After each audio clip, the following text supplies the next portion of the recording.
వివిధ బ్యాంకుల్లో ఖాళీలు, హెచ్డిఎఫ్సిలో రిలేషన్షిప్ మేనేజర్లు, ఆర్ఐఎంసిలో అడ్మిన్లు, కెనరా బ్యాంకులో స్పెషలిస్ట్ ఆఫీసర్లు, Dehradun Rashtriya Indian military college RM 8వ తరగతిలో ప్రవేశాల కోసం అర్హులైన బాలికల నుంచి దరఖాస్తులు కోరుతోంది.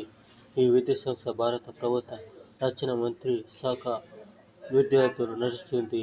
సంవత్సరానికి 2 టర్ములు అంటే జనవరి, జూన్లో ఈ సంస్థలో అడ్మిషన్లు ఉంటాయి. ప్రస్తుతం 2026 జనవరి టర్మ్ కోసం నోటిఫికేషన్ వెలువడింది. వయసు విద్యార్థుల ఈ విధంగా వివిధ బ్యాంకుల్లో ఖాళీలు, ఇటువంటి ఉద్యోగాల కోసం మనం